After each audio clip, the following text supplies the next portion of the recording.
Chers internautes, vous êtes le bienvenu dans votre émission Short News avec Eki Bumba, votre humble serviteur, toujours dans notre site ESP Média. Quand on parle de l'ESP Média, on voit directement notre boss, notre papa Edo Amani et sans oublier maman GH. Lelo toza awa na ngaba na veni Bandundu et pas iwapi toeki kotala moko ya ndeko na biso mama Marthe et puis na ndeko na biso Obed oyo wapi azo souffrir na maladie au boko découvrir maman Marthe hotel sabiso kasi équipe mba tambola ki ye morote to tamboli na équipe mobimba prophète Jonathan et puis pasteur Eric Mas na évangéliste Christian et na maman Gétrude o tozana bango kat na esika tokoyeba ko balancer micro ko tuna prophète Jonathan raison, il y a visite Nabiso Katna Oesika. Bonjour prophète. Oui, papa, bonjour. Shalom Nayo. Voilà. Prophète, tu es bien été souvent à la Katovandi, toujours ça l'émission Moko Boye, Songolo Pakala, ton message Yanzambe pour na peuple dédié, to pour Namboka. Kasilelo, to moni toza awa na niveau Yangaba, tu es pas ya Maman Marthe. Raison, il y a visite Nabiso Ezali Nini Katna Oesika. Merci Nkola Alekanako Pambola Mingi, papa.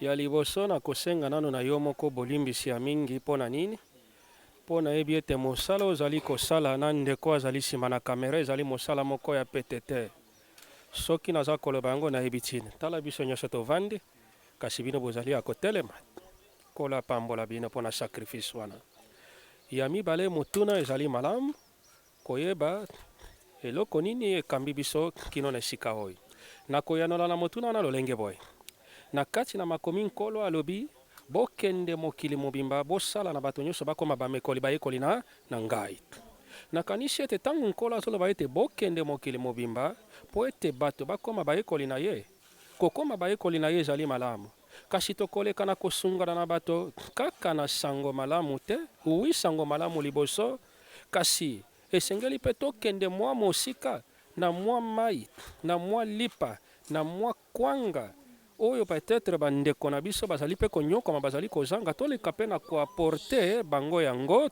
mpo ete ntango ambiance esengo wana ekozala ya solo na lisanga na libota nakanisi ete lokumu ekozonga epai na nzambe solo nga nakoloba mingi te kasi nakosepela moto oyo alekaki na kokomisela ngai sango ye nde akoleka na kozwa maloba mingi kasi nakosukisa na boye ngai nazwaki sango kouta epai na mosali na nzambe mama Gétrude mama Gétrude mpe kaka kanisi na kotambola ndenge tomesana kotambola na ntina na sango malamu alekaki na kokutana na esika songolo ye moka kolimbola na mama na mwana na biso lolenge ye amonaki mama na mwana antuka ayokaki pasi makasi na motema nde ayaki na mwa lombangu kokutana na ngai alobi non papa tala na nzela kote natambolaki nakutanaki na mama boye boye naka likambo boye boye sikoyo papa yo moni ndenge nini ntango mama apesaki nga sango wana papa j'avais les larmes aux yeux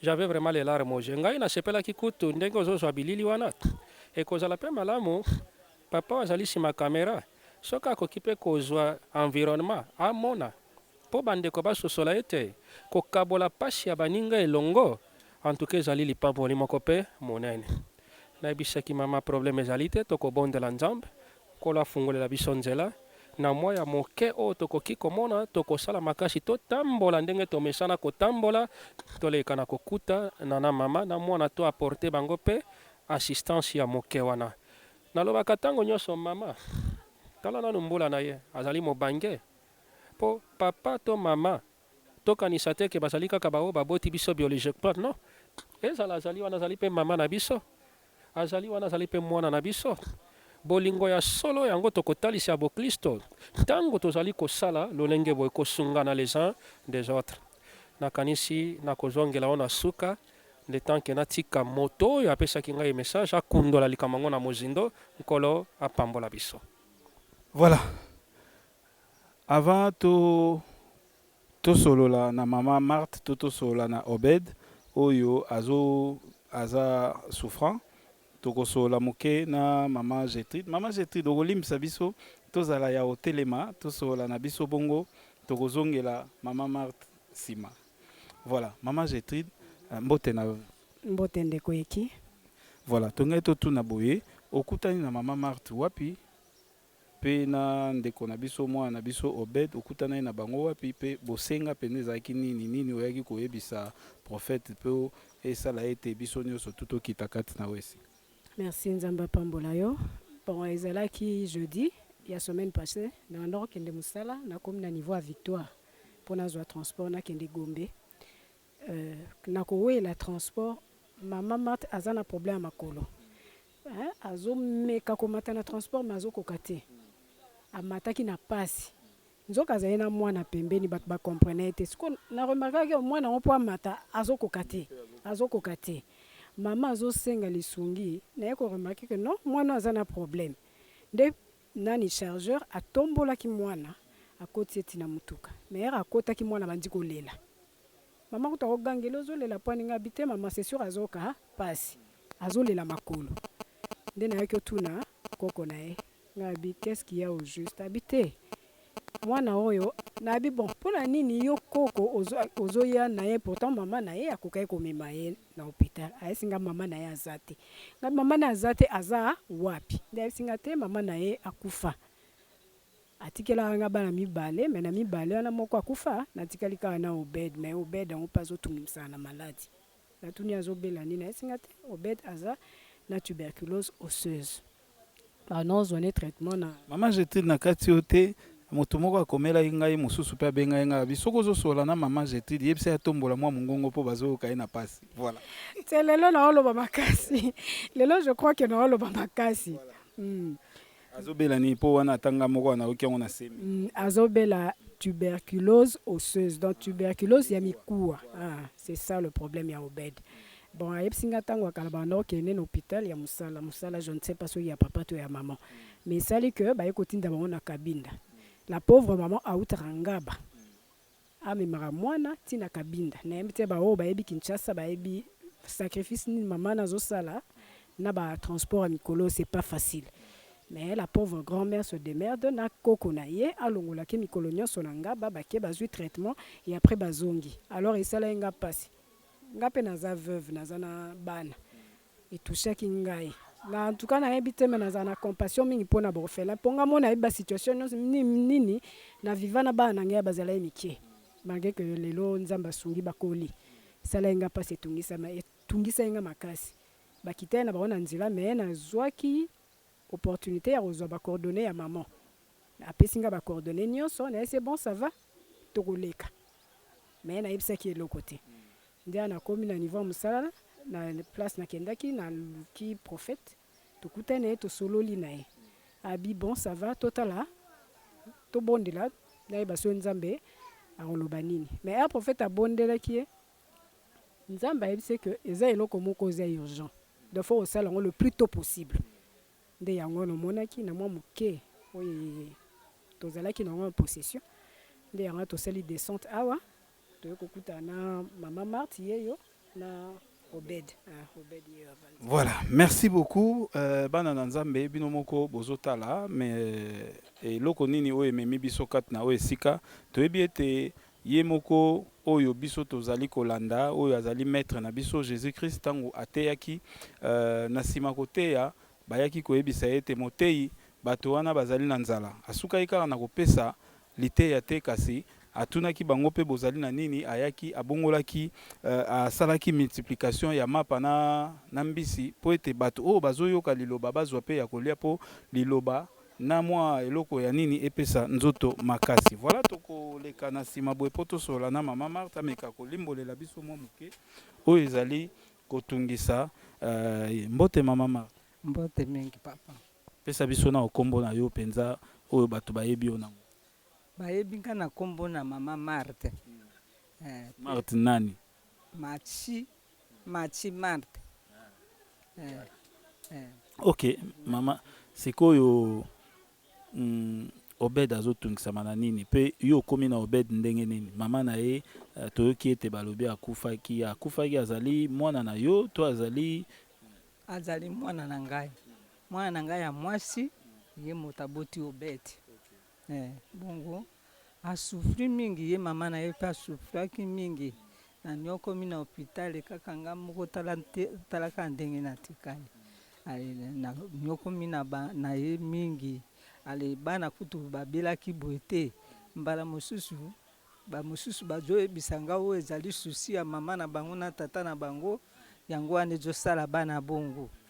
Nalobi likambo te soki susi tosalisa kaka na lisungi wana bana maladi ye nayebi ye azalaki yaya to yaya moto akufaki na mai le 2 mai oyo ye abelaki nini 2 mai oyo kaka pema yango babengaka nikosukosu soki ya pema kazoni wana soki azime soki kaka azime wana yakoli na ye bie okomona ye nzoto minene pembe bongo sikoyo kaka mbala moko le 23 na 12e mois lokolo oyo 2017 nake komona ka wana ya azime wana natungisami mingi talanga mama na bino ndenge nazali natungisami nakosala ndenge nini mwana abelaka eloko wana te aye kobela eloko oyo boye nakosala ndenge nini mpe nzambe azali malamu apesi nga garso moko alobi mama zotungisa boye azali mokolo boye akomema mwana ndenge nini ale asalisi ngai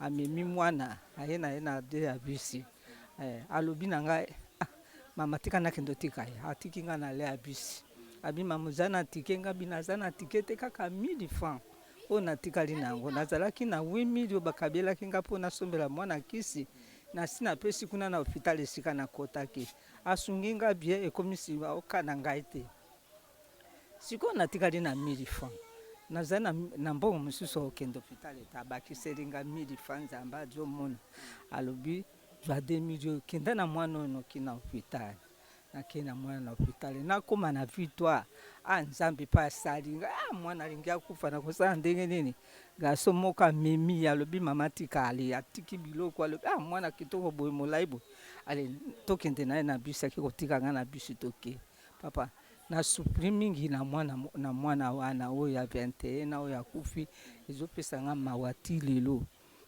ye azalaki na maladi te azalaki na maladi te ale sikoyo maladi na ye kaka demazezo ya miso kaka saka miso kaka boye azalaki na maladi te kasi moto azalaki na maladi oyo akufi na le 2 mai toke mpe kuna basungi soki toke na oxygène soki basali na oxygène ale mwana pemi mwa moke so tozongi na ndako ale pema soki eke koya mawa tro ale sikoyo mwana aye kotika biso na le 2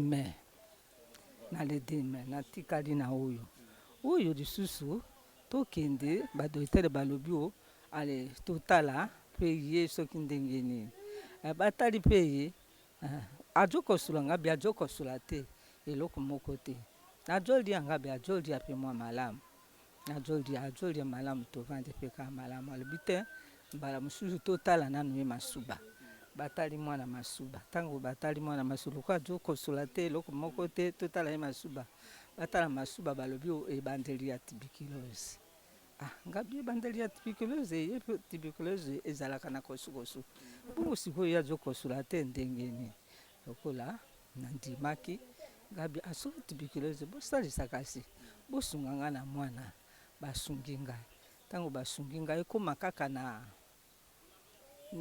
na mbula oyo ya 2019 oyo na 2019 tozongi mpe na mwana azalaki mpe bien azalaki lisusu na maladi te ekoma kaka tolali kaka na mwana na butu tongeta na boye mwana komi kingo kaka boye kaka kingo kaka boye azomisimba te eloko moko te tokie na ye na hôpital tozongi na ye na hôpital tozonga ye na hôpital babandi kopesa ye bakisi batonga amela kaka ale ekomi nsima mwana soki atelemi akokaka kotelema te azokoka kotambola te mwana oyo atambolaki akokende tilo po akokende kelasi na ye azongi ake kelasi azongi sikoyo nde eza bo azokende so klasi te mpo na maladi azokenda kelasi te mpo na maladi makolo lokola ezosimba nanu te yango wana azokende te mama Marthe babengaki biso le 5 mai yango mpona kosukisa nzambe asali na likolo nakutani na mama zetu tokomi na le ya bisi mwana po amata na bisi papa esengi bata mpo ngai moko mpe na mata ekoki nga lisusu te mama zetu mpona koloba mingi te mpo mama zetu asi alobi nyonso oyo ndenge bamoni mpasi na victoire bazwaka nini balobi tomemaka mwana bamemi kasi mama zetu alobi nakozwa limelo nazwa limelo uza na appareil ngabi naza na appareil napesi mama zetu limelo ya appareil ngabi nazo souffrir na mwana oyo ti lokola avandi boye okomona lokola avandi boye azali nzoto kitoko so otelemisi ye mpo atambola mpenza boye azotambola te. Mama Marthe, awa ndenge tozosala tika na kita moke mpo tosola malamu yango na bi ndenge tozali boye awa biso tozosala boye nde bazofilme omona ntango mosusu ndeko moko ayebaka yo kala ntango mosusu mpe abia nabenga ata Mama Marthe akobenga yo na nimero nini? Nayebi te soki ndeko mosusu akoki komona nga na limelo ndeko mosusu akoki komona nga na limelo lokola nazoloba boye mpo mboka eza monene lokola mboka eza monene kisa so eza lisusu moke te eza monene akoki kobenga nga akoki kobenga ngai naza na limelo na nga na appareil na ngai naza na limelo na appareil malamu biso tokozwa nimero wana moto nyonso akoluka kobenga Mama Marthe akobenga mpe tokoluka kopesa ye siko Mama Marthe bosenga na yo ezali nini na bandeko nyonso oyo bazotala biso oyo akozala mpe motema mawa to motema ya boboto bosenga na yo ezali nini mpona Obed? Bosenga na ngai ezali mpona Obedi papa ndenge lokolo ozotuna ngai nazoyoka pasi eza na motema nazoluka te lokola mwana oyo ya 21 ans atiki nga boye maladi esilaki ale ekomi kaka badokitere balobi lokola maladi esili boye tosi tolongoli ye na oxygène eloko moko ekozala lisusu te ekomi kaka briske malade wana mwana apike kaka crise lede na minuit kotoka kufe ale ezopesa nga susi pasi natikali na Obedi nani asunga nga na Obedi oyo po te nzambe atindela ngai bato lokola atindeli ngai boye mwana oyo abika nasilisa ata posa ya mama na ye na tata na ye bongo sikoyo mwana akende boye nakosala ndenge nini malamu asungama lokola bupesi losambo boye nasepeli mingi te bozali mpenza basali ya nzambe akota wana mpo alobaka bi soki bato bazali misato mine na esika ngai nazali na kati na bango lokola ye nzambe mpe azali na kati abongisa makolo ya Obedi atambola ndenge lokola atambolaki atanga mpo te soki kelasi te nakovanda na ye na ndako kaka boye mwaye eza te. Bongo na hôpital balobaki nini? Na hôpital basengi nini mpe balobaki nini? Bosenga ya hôpital balobi kaka basalisaka ye bongo soki ekoki te na makolo oyo soki ekoki te wana sikoyo bakoluka mwaye na baappareil mosusu soki basengi baappareil mosusu mama tozoyoka yo mawa nani akopesa mbongo ya baappareil wana esika bango bazoloba na nga bongo baappareil mosusu bakokoluka baappareil mosusu mpo mwana atambola mpo atambolaki sikoyo azotambola te ekoki kosuka ndenge nini kasi awa na biso tozosunga nano na muke tozosunga mwana mpo abika bongo sikoyo tokosala ndenge nini na yo makoki eza te ekosuka ndenge nini tozoyoka mawa olingaki bakoko na mingi bongo sikoyo ndenge nini na demerzezo wana natuni bango bongo mwana moke boye akoya kobeba miso kisi ya miso mpe bopesaka ye mpe mwa kisi ya miso mpo batiaka ye mpo miso na ye ezala molili te mpo abonga balobi ifo toluka doitele ya miso kuna epa na bango bazali na appareil wana te bango balobi na nga tozali na appareil wana te tozali na kisi wana te ande soki ezokoka te wana okoluka nzela mosusu esika nga na koluka nzela mosusu nayebi docteur wana te akoko bongisa mwa miso yango ebonga te mazezo wana etika soki nyokoli ye wana mai na miso bongo sikoyo nabondeli bango docteur nga naza na mwaye te sikoyo nga nakanisaki te bokosunga mpe ye na miso bozopesa ye bakisi wana yale kisi wana azomela bongo na miso ekozala ndenge nini okende babengi nga lisusu nakende le 8 oyo le 8 janvier nakenda lisusu le 8 janvier le 8 janvier nakojonga lisusu na hôpital bongo sikoyo nakosala ndenge nini nasengi na Nzambe nano akita lokola bino bapapa bozali awa na bapasteur basali ya Nzambe abongisa biso. Merci beaucoup, Maman Marthe. Maman Marthe auti kotalisa biso maenio surtout oyo ezalaki baproblème na ye ndenge atikalaki na bana na bakoko na ye mibale na esika tokomi lelo toza na Obed oyo azali konyokwama na maladi wana tomeka otuna Obed moke. Obed mbote okokoloba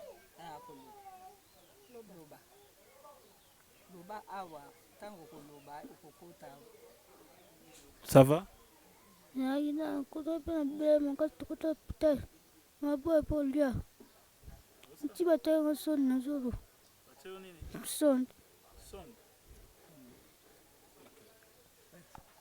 Donc ozokoka olia pete siko ozoka ndeni na mikuwa me maboko ezosala te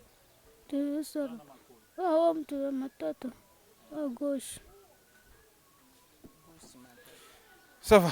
Voilà, et ça vraiment passé. C'est triste que yo kamakambo nyo surtout ceux qui topesani maboko te et vous appelez passé donc tomoni déjà au wapezali bosenga donc ndenge zali awa ndeko na biso mwana na biso Obed auzana posa bakisi auzana posa pe azwa possibilité ya kolia et donc maladie wana tuberculose batretaka yango esilaka oyo pe azata msu spécialiste na makambo yango ndenge bozotala biso ebele ya bandeko na biso bakongolais boza pe libanda boza ba spécialiste na médecine boyebi makambo mosusu ndenge ezalaka na koyoka explication déjà je crois bokoki kozala na idée. Vous pouvez aussi nous appeler pour na komeka kotalisa biso expérience na bino qu'est-ce que nous pouvons faire pour toluka to résoudre yango ensemble na bino na ebite topesa maloba moke na évangéliste pe na pasteur Rick Mas ba pesa makanisi na bango bongo tozonga epa ya prophète kuna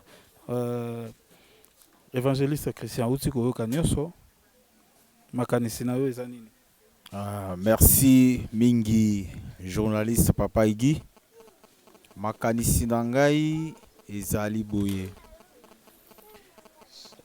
mwana oyo azali mwana etike esalanga pasi mingi tango mama Gertrude akutanaki na mama Marthe na mwana oyo Obed na nzela ya oyo azali kokende na Victoire tango akomi na Gombe aza koyebisa prophète Jonathan na ngape évangéliste Christian azalaki sur place. Je vis les prophètes pleureux. L'a dit non, non, non, non, ce n'est pas possible. Pourquoi cette souffrance jusqu'à ce niveau-là? Nous devons faire quelque chose. Parce que maman Gertrude nous avait amené l'information. Elle a informé à toute l'équipe pour que l'on décide de la descente ici. Quand les prophètes avaient reçu cette information, il leur restait pendant un temps. Je vis les prophètes pleureux et pendant ce temps-là, directement, il a eu la vision. Il dit que le Seigneur venait de lui parler pour dire que ce cas, c'est une urgence. Nous ne devons pas attendre tous les moyens qu'il pourra avoir Amen. Nous allons faire tout pour acheter quand même la nourriture afin d'amener à cet enfant malade, parce que la maladie qu'il souffre de cette tuberculose osseuse demande aussi, vu les produits que cet enfant consomme, demande aussi de beaucoup manger pour ne pas être affaibli. Et c'est ce que le prophète a fait, le paix qu'il avait. Nous nous sommes arrangés, appelé toute l'équipe, on a acheté, et c'est comme ça que vous nous avez vus ici présents à ce lieu pour remettre l'épée qu'on a eu avec le peu de moyens qu'on a pour donner à maman Marthe de préparer pour l'enfant qui est malade. Et c'est un peu ça. Ce que nous faisons, c'est compte tenu aussi des moyens que nous avons. Si on avait plus de moyens, on pouvait aussi faire plus que ce que nous avons fait aujourd'hui. Et c'est pour cela. Et j'ai toujours retenu ce que le prophète m'a toujours dit, que l'évangéliste chrétien, un grand amour. L'amour, c'est quand on donne, accepte de donner sa vie pour les autres. Quand on accepte de donner sa vie pour les autres, quand on accepte de partager ce qu'on a, quand on accepte même de mourir pour les autres, c'est ça le vrai amour. C'est ce que nous sommes en train de faire. Et c'est pour cela que vous voyez, vous nous voyez ici présents à se lier. Et c'est dans ce cadre-là. Bon, et c'est tout ce que j'avais à vous dire, Papa Iggy. Je ne sais pas si le pasteur Eric Mans a aussi ajouté. Merci beaucoup, pasteur. Avis na yo to makanisi na yo par rapport ya nyonso to truc oyoka explication à Maman Marthe, explication ya Obed. Merci Papa Eki pona kopesa ngai maloba. Vraiment ko tala Obed lelo ezali kaka ngolu na Nzambe. Alors nakanisi équipe tozana yango to mbala mingi tolekaka na ba émission ezalaka te kaka toye topesi parole de Dieu. Yango tozana évangélisation holistique. Ndenge yotaki koloba Yesu aleisaki a multiplier, c'est-à-dire une évangélisation holistique. Donc tozali kopesa iloba na Nzambe mpe tozali ko sunga ko assister bandeko na kati na obaza na kati na pasi. Alors pour na Obed, bref, nakanisi mama si alobi makambo ebele. Donc bandeko bazomona oyo ezali kati na Obed, bongo tosengi kaka toye tokobondela et puis lisungi biso toye na moke toye na yango mpe ndeko nyonso oyo alingi a assister mpona Obed vraiment ekozala malamu mingi. Obed azali orphelin de père et de mère, mais il y a un père pona Obed oyo azali nde Nzambe, parce que Nzambe azali le père des orphelins. Bongo Nzambe azali le père des orphelins, ye moko aye bako s'occuper mpona Obed na nzela na biso bato oyo nyonso tozolanda émission oyo. Bongo Nzambe akopambola moko na moko oyo akokanisa Maman Marthe, pe akokanisa Obed. Maman Marthe azali veuve, pe Obed azali orphelin. Merci Papa Eki. Voilà, merci beaucoup.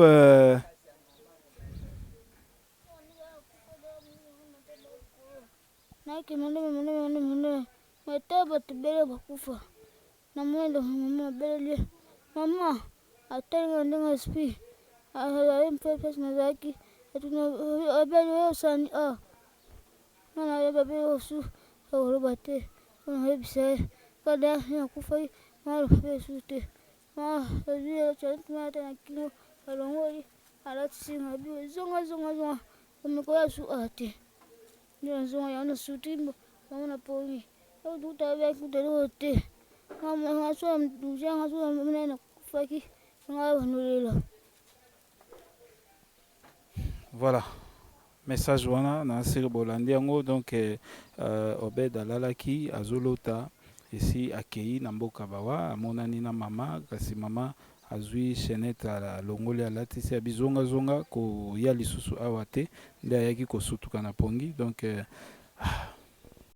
ndeko ozotala ndeko oyo ozolanda émission oyo kotikala kokanga motema te toluka to assiste mwana na biso toza pe na décembre oyo to appel moko ezalaki lancé toyebi ete prophète Jonathan na équipe mobimba ezalaki prévu kokita le 16 eza prévu kokita le 16 na orphelinat pona koluka kokabola mwa quelque chose na ba orphelin, mais programme oyo s'est présenté yango wana tolobaki ete kokita nanu kati na oyo esika parce que Obed pe azali omoni na orphelinat ba orphelinat ezalaka na mwa une petite organisation assistance ezalaka peut-être chaque fois na bandeko banini eza kopekisa assistance wana te il faut toujours ezala mais neti Obed aza na ndako boye nani oyebaki orphelin moko aza na Bandundu, orphelin moko aza pembeni ya mama veuve Marthe moto ayeba aza te lokola nzambe asalaki grâce akutana na mama na biso Gertrude yango wana tozwi occasion pe rapidement toluki tosala descente kati na oyo esika. Voilà tokomi na suka tokopesa micro epai ya prophète Jonathan ameka kotalisa biso nini oyo ye analyser to oyo nzambe azolobela ye par rapport ya nyonso touti koyoka comme explication awa. Merci beaucoup papa.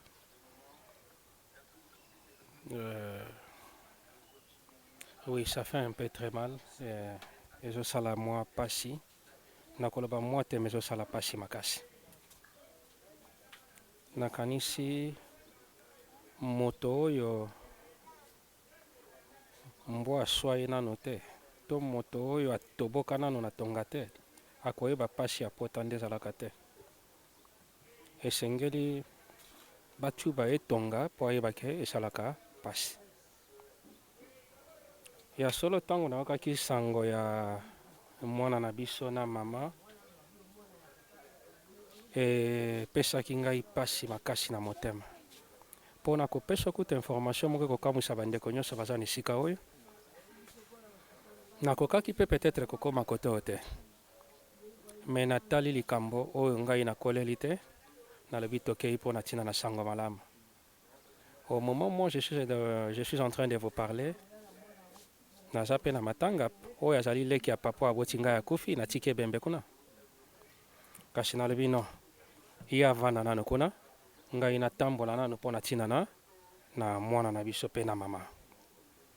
Nazali na analyse moko akosala te na ndenge bandeko nyonso bauti koloba.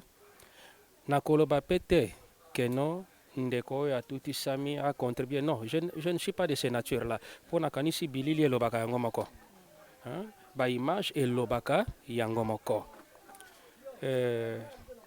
Nakanisi oyo akosepela ko kota en contact na libota oyo tokokende na ba gymnastique mingi te aleka kaka na ko contacter biso. Soki kaka contacter biso nakanisi nyonso oyo akosepela tokokomisa yango na libota oyo. Toko tika bango pe boye te yambo toleka na kokende parce que tindenge bandeko bazosolola ngai nkola azolobela ngai mingi mpona mwana. Parce que problème ya mwana ezali kaka maladi ndenge tozomona te mais esengeli pe toloba liloba moko na mabondeli po tocombattre pe le spirituel. Pour moni le spirituel ce qui est provoqué ce qui est physique. Alors le physique ce qui déjà est germé comme compliqué nzoto de part et d'autre. Et je sais quand même intervention à monganga pour nzambe pa pesi monganga maele ezali pamba te.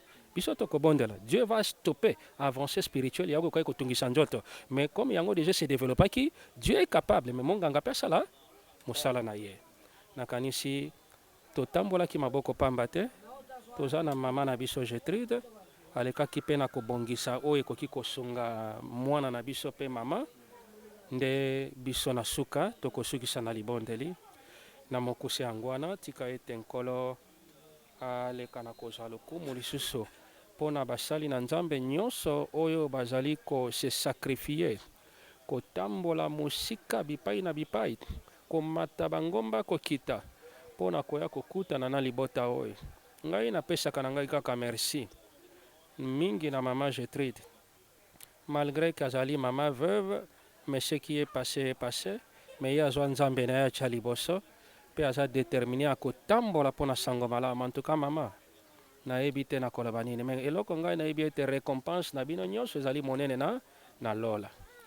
Pasteur Rick Manskolo papambola ye mingi nakanisi meme na émission tosalaka la fois passé pasteur akokaka koparticipe na émission wana te mpo na bafoto meme ezali oyo nakotalisa yo pasteur autaka hôpital mpo mutu ezotungisa mwa basurmenage mwa des fois baperte mpe ya makanisi yango koremarke meme na bandeko balandaki biso mwa erreur moko ya référence biblique esalemaka, mais pasteur azalaki déterminé malgré pasi na nzoto me atambolaka.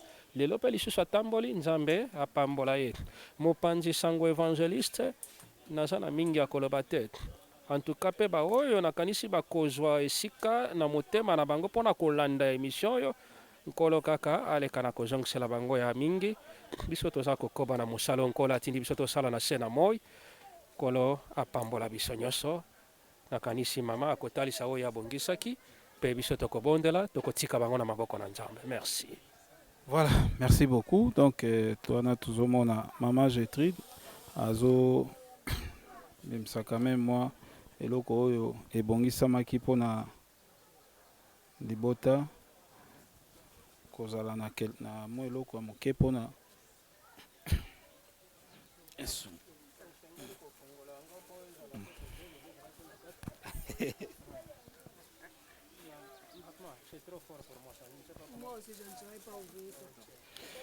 Voilà.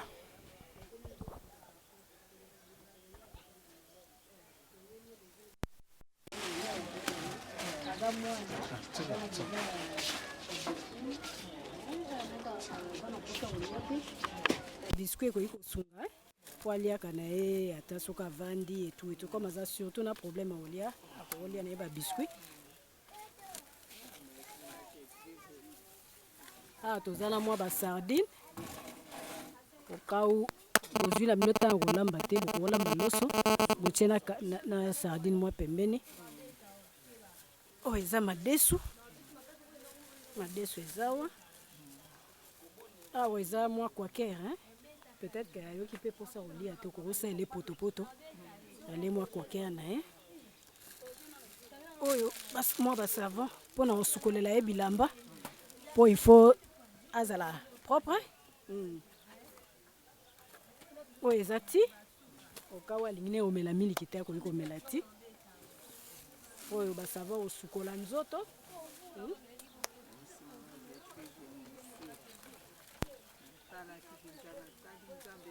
Awa toza na mwa miliki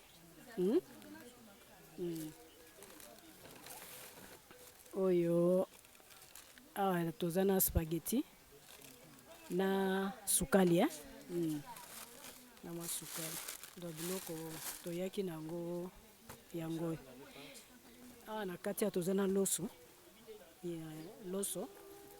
toza na kati awa ata baza na mwa eloko kolia te bakosala bango loso na bango basangisi ata na huile balia na bango mokolo eleki. C'est un peu ça.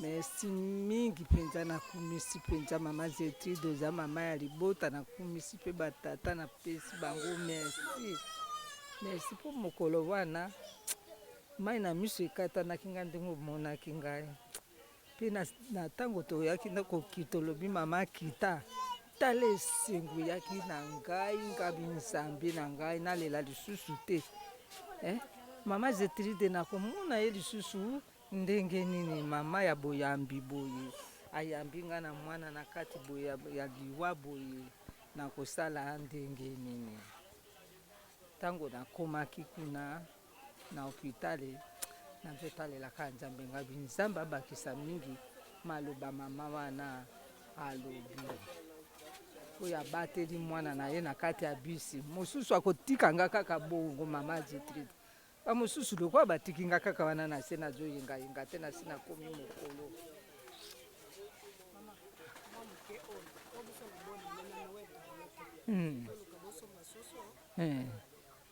esunga bino mpona Noël oyo etali nsima tokotala. mais si papa me condoléance nano lokola olobi boye me condoléance lokola okeyi olobi otiki nano mowe oye kotala ngai. Quelle joie penza otiki mowe oye kotala ngai lobi tika nano na akompanye na bandeko nakende bongo naya nsima naya kotala. Ekomami mpe na Bible. Ale oyo alalaki na nzela oyo aye alobi tika nano lokola alali na nzela ngai nazwa ye tika nano kuna esika nakupeli papa ale ngai nano nakenda kosala nano mosala wana bongo na kotala papa. Omoni ndenge otiki papa oye kotala mwana na yo esengo makasi nakolala bien te nakozala kaka nazotala boye nazosambela. Merci. Voilà, merci. Nous sommes arrivés vraiment à la fin. Je pense que les alliés, moment oyo, tous clôturé déjà émission. Merci. Maman, nakoloba mingi te kasi nakoyebiso eloko moko. Omoni lelo soki ngai na telemi boye na sango malamu ezali grâce na bino ba mama. Na papa nanu te grâce na bino. Po mama oyo aboti ngai aza mosali na Nzambe monene. Pe c'est grâce à cette maman là nde lelo nga naza kotelema kosala mosala na Nzambe. Yango naza koyebisa bino ete mama ezali kaka te oyo aboti yo poza mama na biso. Komitungisa mate ngai pona sango malamu nakotika nanu papa nakotika nanu mwasi nakotika nanu bana ata papa leki akufi avana nanu kuna na morgue azwa malili kasi ngai nasala nanu mosala na Nzambe. Biso pe mama bandeko balandi yo soki bakobenga biso soki bakokanisela yo tokoyaka kaka lisusu po ezali mbala liboso pe ya suka te tokozonga ka lisusu toya kotala bino Nzambe amona bino pe Nzambe apambola bino. Voilà. Nous sommes arrivés à la fin de notre émission. Ezalaki Yabino Ekibumba assisté na Ponce Moko, Tozalaki accompagné na prophète Jonathan, na Maman Gertrude, na pasteur Rick Mans et puis évangéliste Christian au Tozalaki na Bankat na Wesika, Toyaki Kotala Maman Marthe et voilà Tokomi na Suka. Tolobi ensemble na bino ndenge tolobaka na Suka émission na biso. Glory be to God. Gloire zonga panae. Bye.